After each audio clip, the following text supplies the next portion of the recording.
Your story might be the very thing someone needs to hear in order to keep going. Hi, I'm Shara, and you're listening to Life Stories. Hello and welcome. I'm so glad that you're here. It is a gloomy Friday in East Texas today, but we have a great cold front coming in tonight, and I've got my s'mores stuff ready. My daughter and her girls are coming to spend the night, so it's going to be a great Friday. Yesterday, I took our youngest son, which I know I've mentioned before, that I have a son with special needs. He's 26, and I took him for the second time yesterday to do his own grocery shopping. So he was diagnosed at 5 with autism, and he's grown out of a lot of issues that he had when he was little. I think not being able to communicate made everything harder, and once he was able to talk and communicate with us, that helped tremendously. He's always been very healthy, and his biggest setback is still social issues. We never applied for benefits for him because we never really needed them. He was in speech therapy through school, and that helped a lot. He stopped doing that in 4th grade, and he never needed PT or OT, and if he had, his dad's a physical therapist, so it's not like we'd have to go anywhere for therapy. But we just never applied for benefits. Financially, he's very well taken care of, and we've just not needed it. But when he turned 26, which happened this year, we knew the original reason I applied for benefits was because he was going to have to get off of our health insurance, but that our health insurance company said he could stay on as long as we had a letter stating that he was disabled. So we had to go through the whole process of applying for benefits, and he needed to be on benefits. He's grown, and if anything were to happen to my husband or I, now it is all taken care of. So we applied last October because silly me thought I could apply in October and have it approved by January. I'm not sure why I thought that. I was very wrong. It was a very long process. It took a year to officially get approved.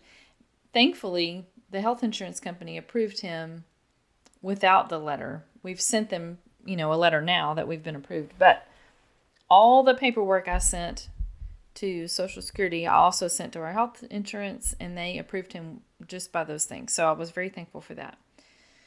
But now that he has benefits, we opened him a checking account, so he has his own card, and he's able to buy his own things, and he is liking it. But I can tell this is going to take a little while to get used to.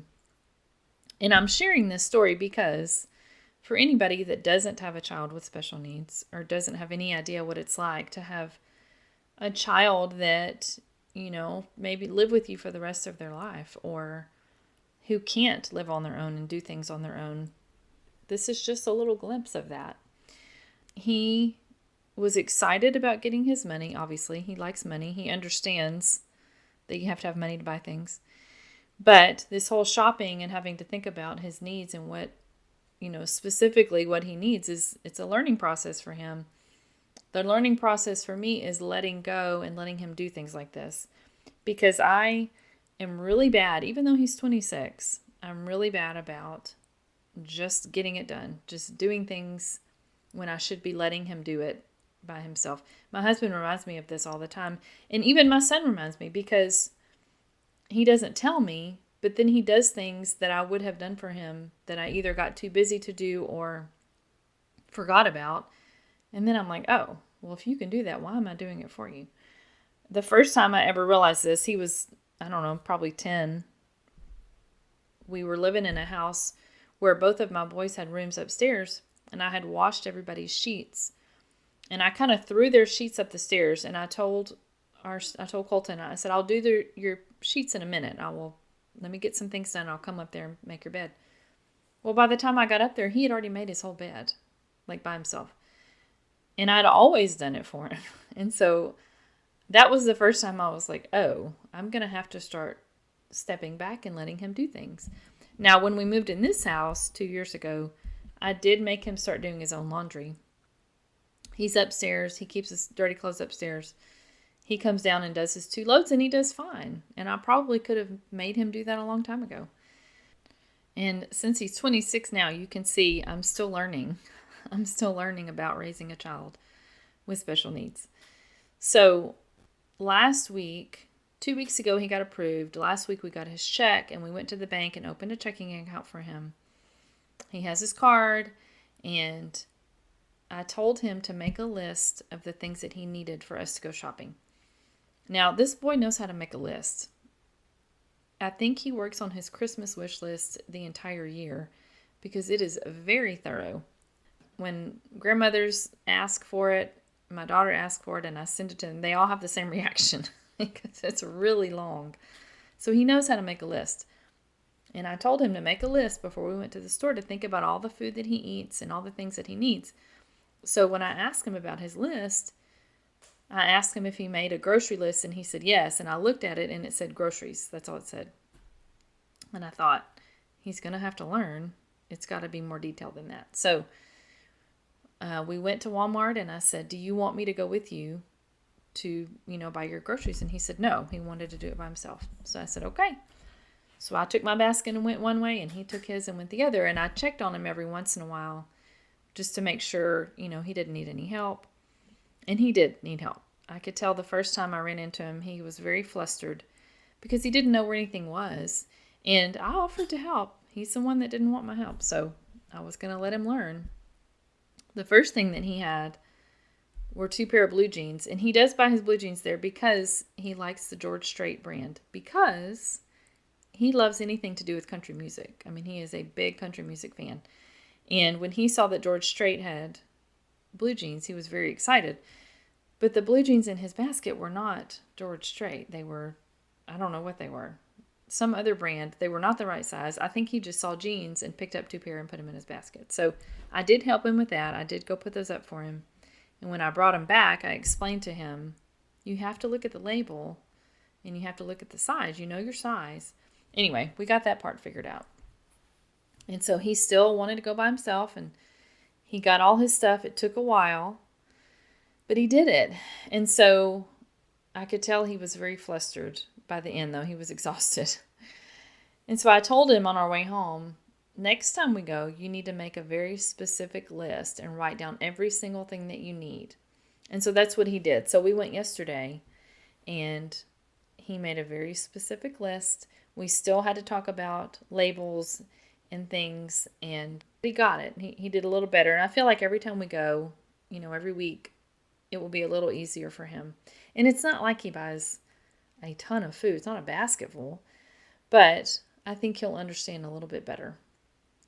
The problem might be the fact that Walmart changes their shelves, I feel like, every other week. But that's okay. He'll learn. He's a smart boy. He will learn. Raising a child with special needs is very different than raising my other 2 children. And all 3 of my children are different. They all are completely different. Very different personalities, very different gifts and talents, very different ways they respond to situations. When my daughter lost her first tooth, it was a very dramatic. There were tears. There was a little bit of panic. There was some blood. It was traumatic. And then when my son, my oldest son, lost his first tooth, he said, cool. I mean, that's about his response to it. So they're very different personalities, special needs or not. But sometimes I forget that I have a child that has special needs. He has needs that have to be met different than a typical child. And he's 26. He's grown. He's not a kid anymore. But he still needs help. He doesn't want to drive. He refuses to drive, actually.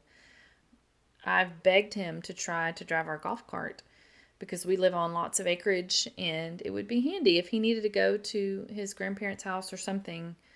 If there was an emergency, if we weren't here, he needs to be able to do that. And he refuses. I have tried to bribe him. I've tried everything I can think of, and he just won't do it.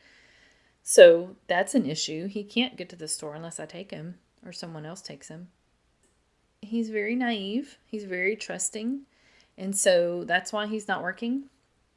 Originally, we had talked about maybe getting him a job when we moved out here because we're closer to a big city and there were more opportunities than where we were living.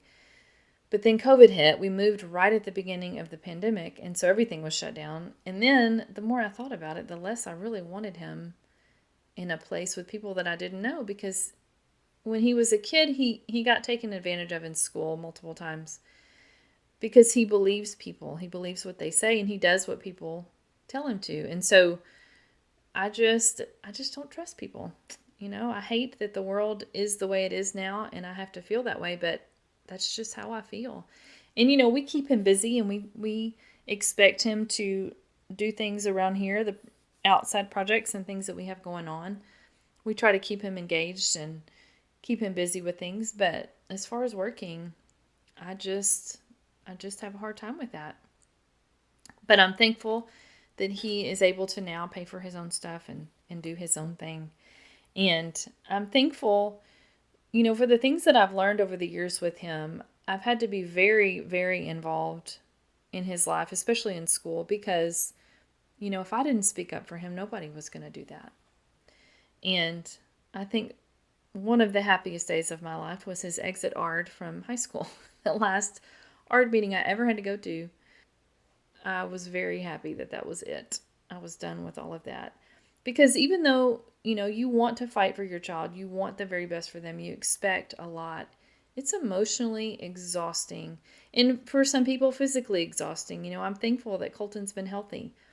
He is able to stay by himself. We don't have to have someone here to take care of him if we're gone. He's very smart. He can cook his own food, most of what he eats. I feel like we have the best of our situation, but it still requires a lot on my part. And one thing, I didn't think about this till recently, you know, I can leave the house by myself and I can go shopping or I can do whatever by myself, but he's always here. Rarely am I ever home where he's not home with me. And so, there are things that we do during the day together. There's a couple of shows that we watch together. We do a crossword puzzle, we eat lunch together. So he's always here. And I'm thankful that he feels safe here and that we provide a good home for him. But there's just not a lot of privacy sometimes. And so every year in the fall, we go to the State Fair of Texas. We've done it. We've been here 18 years, and I think we've only missed two. One of those was COVID because it was closed, and I think we missed another year for some reason.